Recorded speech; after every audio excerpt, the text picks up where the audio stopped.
Hey everybody, welcome back to another deck profile Friday. A little bit late as I actually just got back home, basically from like a long week of work, and yeah, I just want to show you, the deck that I played last weekend at the first pre-release weekend for Scarlet and Violet Destined Rivals that led me to a 3-0 record, and it's been pretty good. I actually really like these decks, and there's just a lot of cool stuff. So without further ado, let's get into it. To start, so we got the Rockets Tyranitar deck. So we got the two of the Tyranitars. It's got that Sandstream ability, which is really cool. Pokemon checkup. If it's active, put 2 damage counters on each of your opponent's bench basic Pokemon. So that's really good, right? Just like the old Dark Tyranitar from Team Rocket returns. Basically, same thing. 2 of the Team Rocket's Pupitar, right? So this is another really good one here. Explosive Ascension 30, and then you can evolve, which is really nice because then when you evolve, right after, in between the turns there, Tyranitar's ability activates, which is really nice.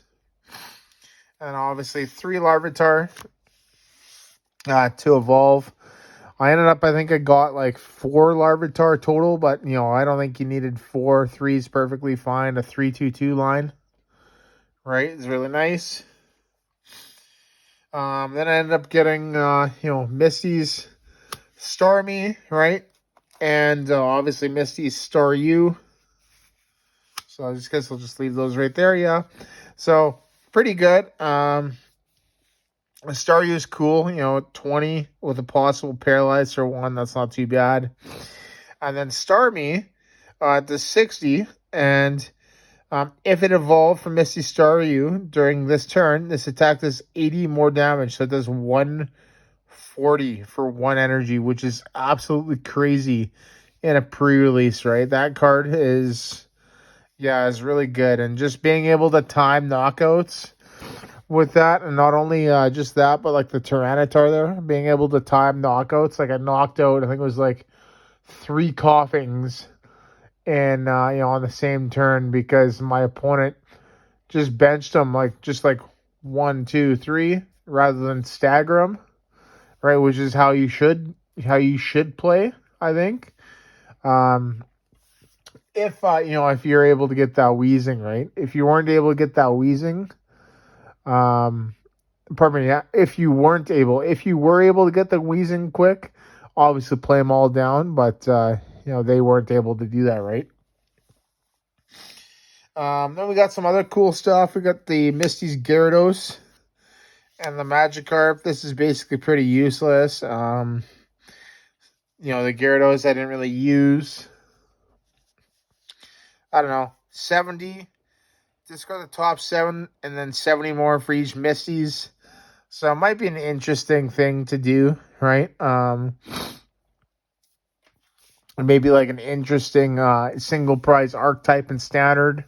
I'm not really too sure. I don't think it's that great. So we'll see.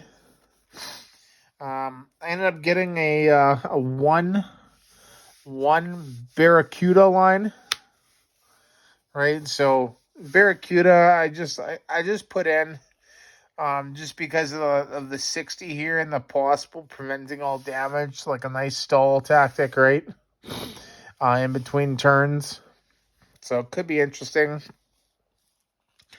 And then lastly, a Misty's Lapras as well, which is not too bad. 2 for 60. The swim together searches some Misty stuff, right? That's basically the more important effect is that or attack, I guess, is the search, right? Because that's what gets me my Staryus and my Starmie, right?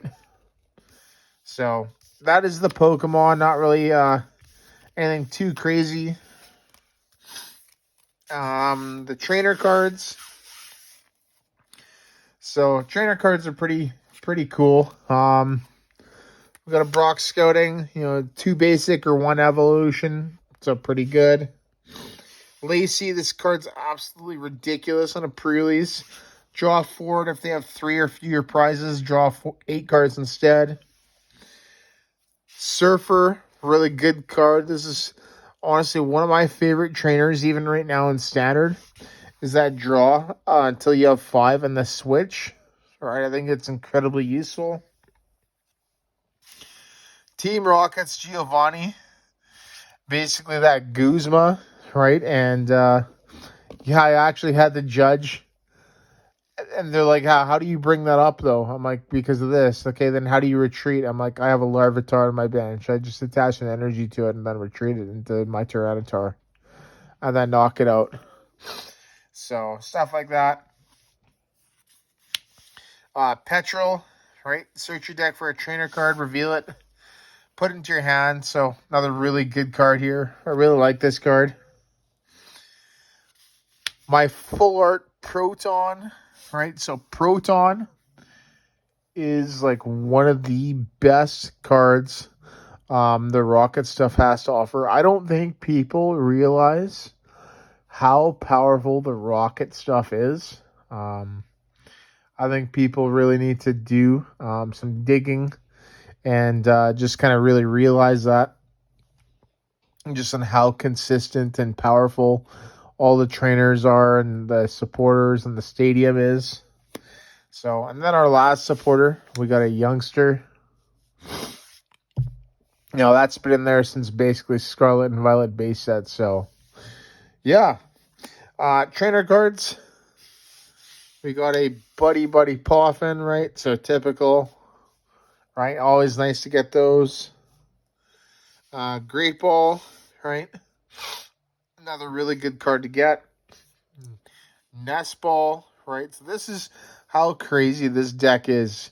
You're getting all the Pokemon Search, right? You got good trainers, and you get a rare candy, which is nice.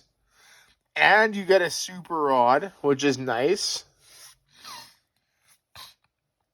And then we got Team Rocket's Great Ball. Like, this here is probably the best pre-release kit that I've ever gotten. Like, getting all this good stuff, right? I don't think there's any pre-release or any build and battle kit that has had better stuff than this. So that's just how powerful this is. So, yeah, pretty awesome. And that is it for the trainers, supporters, and no stadiums. As, we didn't really... we pulled one. We pulled the Watchtower, but it's basically useless in the pre-release, right?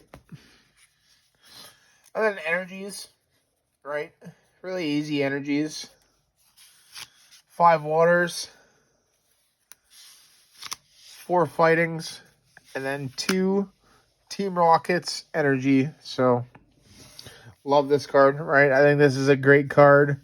I think the Rocket stuff, like I said, even the Tyranitar with, they got reversal energy there, right? You got our energy, a lot of duplicate energies. Stuff can get really, powered up. I'm excited. I'm excited for this set. I'm excited to play a little bit more. And I got a new strategy I'm going to probably build this upcoming week when I get my box in. So, yeah, very stoked.